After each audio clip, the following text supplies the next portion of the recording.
So years back, my wife and I had these horrible hour-and-a-half commutes in opposite directions. It was miserable. We hated life, so we needed a change. So naturally, we Googled happiest place in America, and the almighty Oprah had the answer. San Luis Obispo, California. It was this beautiful place. SLO. Anybody know what that I'm actually talking about? SLO, S-L-O. It's an acronym. If you're not familiar with acronyms, San Luis Obispo. And it was like this happy place, perfect weather year round, and just beautiful. Everyone seemed so happy. So we literally dropped everything and we moved to California. And we get there, and you know what, making friends as an adult is really hard, especially when you're like 3,000 miles from home. So super awkward. We're trying to be proactive. So we go to this Art After Dark event, and we're drinking free wine in an art gallery where we can't afford the cheapest thing on the wall. And we start talking to this couple, and we hit it off. I told them all the things I just told you, conversation stuff. And we really hit it off. So right there on the spot, we set up a time to grab coffee, and it was on. And we were so giddy about this, desperate for friends, but just absolutely giddy. I mean, it didn't even seem real. It was like too good to be true. So we go to this first time to meet up, and it's just, it's amazing. They were everything we had hoped. We just kept hitting it off. One of those conversations where like you just keep making connections. I at the time wanted to start this business, and this guy mentored startups. I mean, it was like everything was aligning. We literally, after this hangout, we're like fantasizing about this couple and our lives together and our futures as friends. And so we go to the next date. Meet up. The next time we met up. And so we go there, and it's the same thing. We're just hitting it off, like hours of talking, deep, meaningful conversation. It was so wonderful. The last like 20 minutes were a little awkward, uncomfortable for some reason. Not quite sure. And so time goes by, as it does, and we don't hear anything. So we think we did something wrong. But then that night we get a phone call, and it's one of the people in the couple. They're Byron and Ashley, by the way, Byron and Ashley. So Byron's on the phone, and he says, he's like, oh, I had a fantastic time, but he was still being a little bit awkward for some reason. He couldn't get what it was.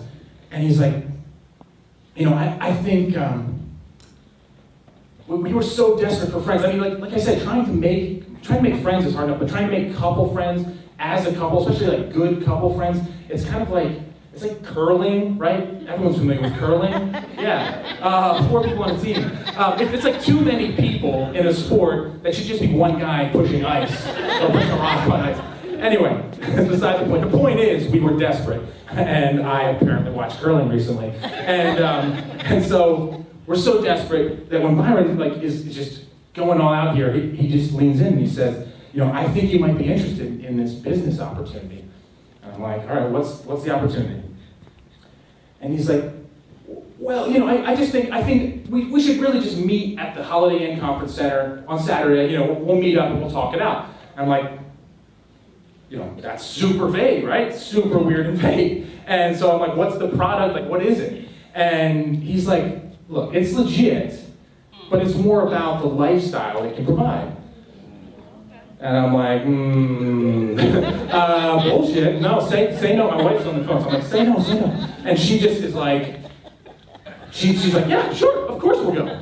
So we go, and we walk into the Holiday Inn, and my wife runs to the bathroom, which she also does all the time. And like 2 seconds in, so I step around like the lobby desk, and I see Byron right there. And I'm like, hi, 2 feet away. And he just blows me off. And I'm like, what the hell, man? I spent like a couple hours on 2 separate occasions talking to you and your wife, and you completely forgot me? You don't remember me? He just cold, empty stare, and then he just walks away with this young sap who is drinking the Kool-Aid, right? And like they literally had Kool-Aid too, by the way. Very weird. I didn't drink it. But we go into the room, they finally start talking. Lots of people talking about how much better they are than us, and anybody in this room, and just like so much wealthier. They travel and expendable income and go to exotic places like Pittsburgh, and like really awesome stuff. And it's just so exciting. And there's like an hour of this before any mention of the product.